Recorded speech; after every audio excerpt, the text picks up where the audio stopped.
दोस्तों आज के इस वीडियो में हम आपके BHU BSc nursing entrance exam से जुड़े हुए प्रैक्टिस सेट के क्वेश्चन को सॉल्व करेंगे, जिसमें हम 1 से लेकर 20 तक के क्वेश्चन को देखेंगे।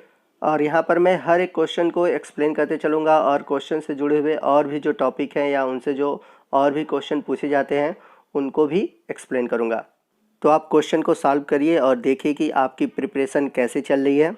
तो जो क्वेश्चन का पैटर्न है वो पहले सिंपल है, वो धीरे धीरे क्वेश्चन टफ होता जाएगा। तो आइए वीडियो को स्टार्ट करते हैं। तो हमारा पहला क्वेश्चन है, बेरी बेरी रोग किस विटामिन की कमी से होता है। तो बहुत सिंपल सा क्वेश्चन है, आई थिंक सभी को इसका आंसर पता होगा। और यहाँ पर मैं आपको एक बात बता दूँ, मैंने विटामिन से जुड़े हुए और भी वीडियो बना रखे हैं, बहुत ही अच्छा वीडियो है, आप ज़रूर देखिए। और उस वीडियो का लिंक मैंने इस वीडियो के डिस्क्रिप्शन बॉक्स में दे रखा है, तो वहाँ पर लिंक पर क्लिक करके आप वीडियो को देख सकते हैं, तो वो वीडियो ज़रूर देखिएगा। तो यहाँ पर हमारा जो राइट ऑप्शन है, ऑप्शन सेकंड है, विटामिन B1, यानी कि विटामिन B1 की कमी से बेरी बेरी रोग होता है। इससे जुड़े हुए और भी क्वेश्चन पूछे जाते हैं, जैसे कि विटामिन B1 का रासायनिक नाम क्या है। तो इसका रासायनिक नाम है थायमीन। यह फल, चावल, अंडे, मांस इत्यादि में पाया जाता है। तो आई होप कि आप विटामिन से जुड़े हुए हर एक टॉपिक को तैयार कर चुके होंगे। अगर आपने नहीं तैयार किया है तो मैंने बहुत अच्छा वीडियो बनाया है, जैसे कि मैंने आपको बताया, आप वो वीडियो ज़रूर देखिए। नीचे लिंक दिया हुआ है, आप उस लिंक पर ज़रूर क्लिक करिएगा और उसे ज़रूर देखिएगा। क्वेश्चन नंबर 2 है, मेढक के दांत होते हैं। तो यहाँ पर आपका ऑप्शन है होमोडोंट, थिकोडोंट, हेट्रोडोंट या उपयुक्त में से कोई नहीं। तो यहाँ पर मैं बता दूँ, अगर मनुष्य का पूछे तो हम सभी जानते हैं कि हमारे दांत होते हैं हेट्रोडोंट, बट मेढक की बात करें तो इसके दांत होते हैं होमोडोंट। तो याद रखिएगा, होमोडोंट क्या होता है, हेट्रोडोंट क्या होता है। तो होमोडोंट का मतलब होता है कि जब एक ही प्रकार के दांत होते हैं तो उसे हम बोलते हैं होमोडोंट, जैसे कि मेढक में। वही बात करें हम हेट्रोडोंट की, तो जब दांत अलग अलग प्रकार के होते हैं तो उसे हम बोलते हैं हेट्रोडोंट, जैसे कि मनुष्य में 4 प्रकार के दांत होते हैं, इंसीजर, कैनाइन, प्रीमोलर और मोलर। वही बात करें हम थिकोडोंट की, तो ऐसे दांत जो मसूड़े में धंसे होते हैं, तो मनुष्य का दांत थिकोडोंट भी कहलाता है। तो आप याद रखिएगा, मनुष्य के केस में आपको दोनों मिलेगा, थिकोडोंट भी मिलेगा, हेट्रोडोंट भी मिलेगा। क्वेश्चन नंबर 3 है, स्टार्च से क्या संबंधित है। यानी कि यहाँ पर आपको ऑप्शन दिया हुआ है और यहाँ पर पूछ रहा है कि स्टार्च से संबंधित क्या है, ग्लूकोज, फ्रक्टोज, सुक्रोज, गैलेक्टोज। तो यहाँ पर राइट ऑप्शन है ऑप्शन फर्स्ट, ग्लूकोज। अब यहाँ पर ग्लूकोज संबंधित क्यों है, आइए इसका रीज़न जानते हैं। इसका रीज़न ये है कि जो स्टार्च होते हैं ये पॉलीमर होते हैं, बहुलक होते हैं, और ये ग्लूकोज के अणुओं से मिलकर बने होते हैं, इसलिए स्टार्च ग्लूकोज से संबंधित है। ग्लूकोज का हम सभी फार्मूला जानते हैं, C6H12O6 होता है। और प्रकृति में सबसे मीठा कौन सी शर्करा है, याद रखिएगा, वह है फ्रक्टोज। ये शहद में पाया जाता है या फिर मीठे फलों में पाया जाता है। और कृत्रिम रूप से सबसे अधिक मीठा है सैकरीन, ये लगभग फ्रक्टोज से 300 गुना मीठा होता है, तो याद रखिएगा। लेकिन इससे हमें ऊर्जा प्राप्त नहीं होती, ठीक है। और इसका उपयोग कहाँ करते हैं, बर्फ़ उद्योग में करते हैं। और आपको ये बता दें कि जो डायबिटीज़ के पेशेंट हैं वो भी सैकरीन का यूज़ करते हैं। बाकी कार्बोहाइड्रेट से जुड़े हुए बहुत से टॉपिक हैं, आप ज़रूर उनको देख लीजिएगा। मैंने अपने तरफ से कोशिश किया है कि मैं आपको इंपॉर्टेंट टॉपिक बता दूं। आइए चलते हैं अगले क्वेश्चन की ओर। तो क्वेश्चन नंबर 4 है, दांत का शिखर किसका बना होता है। पहला ऑप्शन है उपास्थि का, दूसरा है इनेमल का, तीसरा है डेंटिन का और चौथा है काइटिन का, ठीक है। तो यहाँ पर आपका जो राइट ऑप्शन है, ऑप्शन थर्ड है डेंटिन का। तो दांत का जो शिखर होता है वो डेंटिन का बना होता है। और यदि क्वेश्चन में पूछे कि हमारे शरीर की सबसे कठोर भाग कौन सी होती है, तो दांत के ऊपर जो कवरिंग पाई जाती है इनेमल की, वो होती है। तो अच्छा क्वेश्चन है, मोस्ट इंपॉर्टेंट है, आप इसको तैयार रखिएगा। दांत की जो बाहरी परत होती है उसे इनेमल कहते हैं, और मैंने बताया कि हमारे शरीर का यह सबसे बड़ा और मजबूत भाग होता है। दांत के अंदर का भाग को हम डेंटाइन कहते हैं, ठीक। उपास्थि किसे कहते हैं, ये जान लीजिए, उपास्थि किसे बोला जाता है। तो यह मुलायम व लचीले हड्डियां होती हैं जो कि नाक व कान के निर्माण में सहायक होती हैं। वहीं हम बात करें काइटिन की, तो यह कीटों की सबसे बाहरी आवरण का निर्माण करता है। तो कीटों में आपने बाहर की ओर चिकना और कड़ा भाग देखा होगा, वह भाग क्या है, काइटिन है, यानी कि वो काइटिन का बना होता है। तो इस तरह से हमें उपास्थि, इनेमल, डेंटिन और काइटिन के बारे में पता चल गया, ये सभी चीज़ें क्या है। आइए चलते हैं अगले क्वेश्चन की ओर, देखते हैं हमारा अगला क्वेश्चन क्या है। अगला क्वेश्चन है, स्कर्वी रोग किस विटामिन की कमी से होता है। तो बहुत सिंपल सा है, तो हम सभी जानते हैं इसका राइट ऑप्शन है ऑप्शन फर्स्ट, विटामिन सी। इसका रासायनिक नाम और रासायनिक सूत्र क्या होता है, जान लीजिए। इसका रासायनिक नाम होता है एस्कॉर्बिक अम्ल और इसका रासायनिक सूत्र है C6H8O6। वही हम बात करें विटामिन के की, विटामिन के का रासायनिक नाम है फिलोक्विनोन और ये जो होता है हरी पत्तेदार सब्जियों, टमाटर, पनीर इत्यादि में पाया जाता है और इसकी कमी से रक्त का थक्का नहीं जमता। अगला क्वेश्चन है पेप्सिन होता है, तो आपको बताना है पेप्सिन क्या है। तो हम सभी जानते हैं कि जो पेप्सिन है यह एक डाइजेस्टिव एंजाइम है जो कि प्रोटीन का पाचन करता है। तो यहाँ पर आपका जो राइट ऑप्शन है ऑप्शन सेकंड है। आइए इनसे जुड़े हुए और भी क्वेश्चन को देखते हैं कि कैसे क्वेश्चन पूछे जाते हैं। तो ये जो पेप्सिन है प्रोपेप्सिन के रूप में स्टमक के पेप्टिक सेल से स्रावित होता है, जो कि बाद में सक्रिय रूप में पेप्सिन में बदल जाता है। यह प्रोटीन को पेप्टोन्स में बदलता है। यह एंजाइम प्रोटीन परिवर्तन करता है, मतलब यह एक प्रोटीन पाचक एंजाइम है। चलते हैं अगले क्वेश्चन की ओर। अगला क्वेश्चन है ग्लूकोज का ग्लाइकोजन में परिवर्तन यकृत में होता है किंतु इसका संग्रह होता है। यानी कि ग्लूकोज का ग्लाइकोजन में कन्वर्जन कहाँ होता है, यकृत में होता है, परंतु यह इकट्ठा कहाँ होता है, स्टोर कहाँ होता है। तो यहाँ पर आपका जो राइट ऑप्शन है ऑप्शन थर्ड है, यकृत तथा पेशियों में, यानी कि लीवर और मसल्स में। तो आइए इनसे जुड़े हुए और भी क्वेश्चन को समझते हैं। यकृत सबसे बड़ा एक्सोक्राइन ग्लैंड है, यानी कि बहिस्रावी ग्रंथि है। लीवर में गड़बड़ी के कारण पीलिया रोग होता है। लीवर में पित्त रस का निर्माण होता है, ये बड़ा इंपॉर्टेंट है, अक्सर पूछा जाता है कि पित्त का निर्माण कहाँ होता है, तो लीवर में होता है। आप अक्सर पित्ताशय में करके आते हैं, तो ये गलती मत करिएगा। और वहीं पर एक क्वेश्चन और बनता है कि जो ये लीवर है, लीवर में ही यूरिया का निर्माण होता है। अक्सर आप किडनी को समझते हो, बट याद रखिएगा यूरिया का निर्माण कहाँ होता है, यकृत में होता है। इसके अलावा लीवर क्या करता है, जो ओल्ड आरबीसी है उसको नष्ट करता है, कुछ विटामिन का स्टोर करता है, ठीक है, और कुछ ऐसे विटामिन है जिनका निर्माण भी करता है, जैसे कि विटामिन ए, डी, ई, के। इसके अलावा यहाँ पर एक ऑप्शन दिया हुआ है तिल्ली, स्प्लीन। स्प्लीन के बारे में एक इम्पॉर्टेंट चीज़ मैं बता दूँ, इसे हम शरीर का ब्लड बैंक कहते हैं, क्योंकि यहाँ पर एक चीज़ और होता है, यहाँ पर जितने भी आरबीसी होते हैं, मतलब आरबीसी जब ख़राब हो जाती हैं तो वहीं पर नष्ट होते हैं, इसलिए इसे हम आरबीसी का कब्रगाह भी कहते हैं। तो ये था हमारा 7वें क्वेश्चन। अगला क्वेश्चन है क्वेश्चन नंबर 8, वह कौन सा तत्व है जो दंत इनेमल को कठोर बनाता है। तो बड़ा ही अच्छा क्वेश्चन है। तो आपको ऑप्शन दिए हैं कैल्शियम, फ्लोरीन, आयोडीन और सोडियम। इनमें से कौन सा ऐसा तत्व है जो इनेमल को कठोर बनाता है। तो यहाँ पर राइट ऑप्शन है ऑप्शन सेकंड, फ्लोरीन। आप कैल्शियम मत कर दीजिएगा, क्योंकि आप सोचते हैं कि हड्डियाँ कैल्शियम से रिलेटेड है, ठीक है। तो दंत इनेमल को फ्लोरीन कठोर बनाता है। फ्लोरीन की कमी में मानव शरीर में फ्लोरोसिस नामक रोग होता है।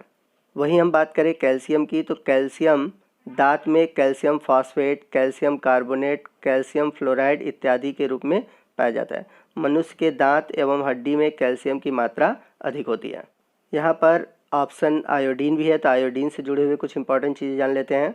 तो इससे जुड़ा हुआ एक क्वेश्चन पूछता है कि आयोडीन किस शैवाल से प्राप्त होता है। तो याद रखिएगा यह लैमिनेरिया नामक शैवाल से प्राप्त होता है, और हम सभी जानते हैं कि आयोडीन की कमी से घेंघा रोग होता है।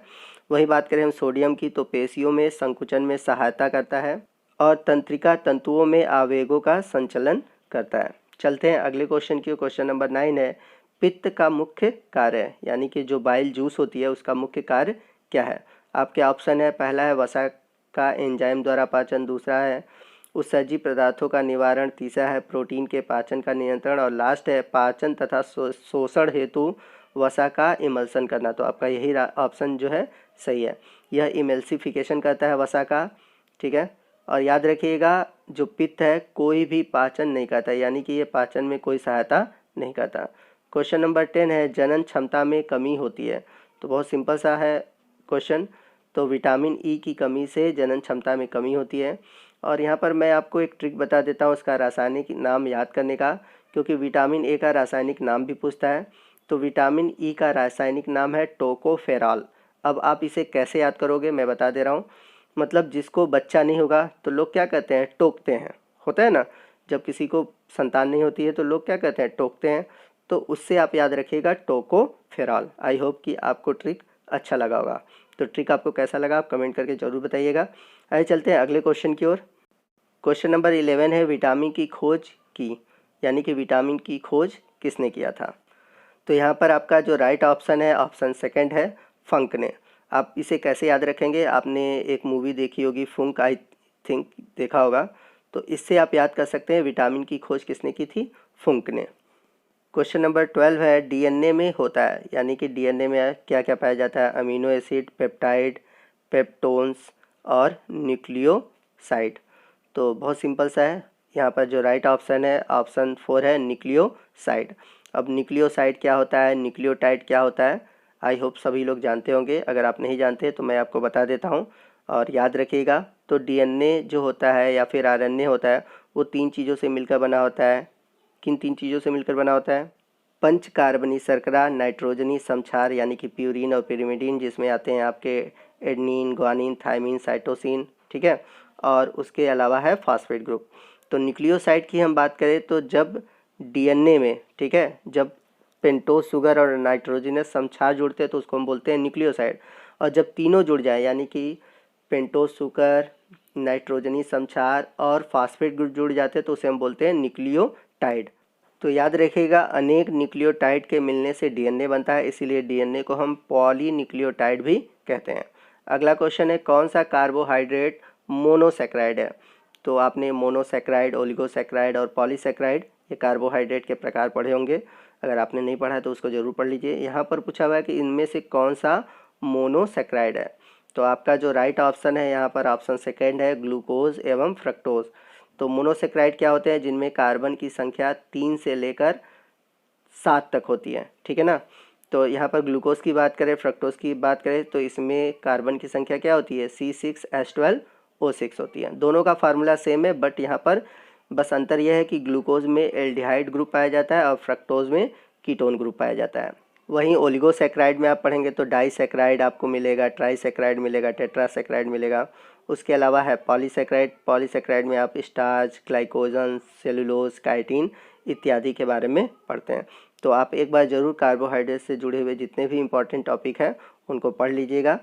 चलते हैं अगले क्वेश्चन की ओर। लीवर द्वारा बनाया पित्त पित्ताशय में किसके द्वारा पहुंचता है। मतलब कि लीवर में जो पित्त बनता है, अभी मैंने पीछे बताया था, तो ये किसके द्वारा पित्ताशय में पहुंचता है। तो बहुत अच्छा क्वेश्चन है। तो यहाँ पर आपके ऑप्शन है हिपैटो गॉल डक्ट, दूसरा है हिपैटो पैंक्रियाटिक डक्ट, तीसरा है सिस्टिक डक्ट और चौथा है हिपैटिक डक्ट। तो आपको बताना है कि कौन सा डक्ट है जो कि लीवर से पित्त को गॉल ब्लैडर में पहुंचाता है। तो मैं आपको राइट आंसर बता देता हूं। तो यहाँ पर हमारा जो राइट ऑप्शन है यानी कि राइट आंसर है ऑप्शन थर्ड है सिस्टिक डक्ट। जैसा कि आप देख सकते हैं ब्राउन कलर से लीवर को दिखाया गया है। तो लीवर से बाइल का निर्माण होता है और ये आप देख रहे हैं सिस्टिक डक्ट है। तो यहाँ से पित्ताशय है, तो गॉल ब्लैडर से सिस्टिक डक्ट आ रही है और वही लीवर से आता है आपका कॉमन हिपैटिक डक्ट, और ये दोनों जाकर कॉमन बाइल डक्ट में जुड़ते हैं यानी कि खुलते हैं। और ये कॉमन बाइल डक्ट है जो कि आपके जाकर स्मॉल इंटेस्टाइन में खुलता है। तो यदि स्मॉल इंटेस्टाइन में पूछता तो कॉमन बाइल डक्ट होता। अब हमारा अगला क्वेश्चन है निम्न में से कौन सा डाइसैकेराइड है, यानी कि इनमें से कौन सा डाइसैकेराइड है। तो आपके ऑप्शन है फ्रक्टोज, डेक्स्ट्रीन, गैलेक्टोज, माल्टोज। यहाँ पर आपका जो राइट ऑप्शन है ऑप्शन 4 माल्टोज है। तो माल्टोज एक डाइसैकेराइड है। माल्टोज कैसे बनता है, 2 अणु स्टार्च के मिलने से माल्टोज बनता है, इसलिए इसे हम बोलते हैं माल्ट शर्करा। याद रखिएगा इसे माल्ट शर्करा भी कहा जाता है और यह अंकुरित बीजों में पाया जाता है। अगला क्वेश्चन है निम्नलिखित में से किसके संश्लेषण के लिए कोलेस्ट्रॉल की आवश्यकता पड़ती है। यानी कि ये 4 ऑप्शन दिए गए हैं जिसमें कि एक उपयुक्त सभी है, बाकी 3 है, इंसुलिन है, एस्ट्रोडियोल है और ग्लाइकोजन है। तो इन तीनों में किसके संश्लेषण के लिए कोलेस्ट्रॉल की आवश्यकता पड़ेगी। तो आप अपना राइट आंसर हमें कमेंट करके बताइएगा। जिसका आंसर सही होगा मैं उसका आंसर टैग करके सबसे ऊपर करूँगा। चलते हैं अगले क्वेश्चन की ओर। क्वेश्चन नंबर 17 है निम्नलिखित में से कौन सा दुग्ध प्रोटीन है। तो बहुत सिंपल सा है, हम सभी जानते हैं केसीन जो है ये है एक दुग्ध प्रोटीन है। याद रखिएगा कभी कभी यहाँ पे देख देता है दुग्ध शर्करा, तो दुग्ध शर्करा रहता तो लैक्टोज होता, तो दोनों ऑप्शन दे देगा। आप जल्दी जल्दी में प्रोटीन और शर्करा नहीं देखते हो और गलत कर देते हो। तो ये चीज़ें याद रखिएगा कि दूध में जो प्रोटीन पाई जाती है वो होती है केसीन और जो शर्करा पाई जाती है वो होती है लैक्टोज शर्करा। दूध का रंग उजला कसीन प्रोटीन एवं पीला जो होता है कैरोटीन प्रोटीन के कारण होता है। और आपने पढ़ा होगा कि जो बच्चे होते हैं उनमें रेनिन नामक एंजाइम पाई जाती है जो कि दूध में उपस्थित केसीन प्रोटीन को कैल्शियम पैराकेसिनेट में यानी कि दही में बदल देता है। तो अक्सर आपने देखा होगा कि बच्चे दूध पीते ही उल्टी कर देते हैं। ऐसा क्यों होता है, वो रेनिन के कारण होता है। मनुष्यों में जो एडल्ट होते हैं उनमें रेनिन नहीं पाया जाता।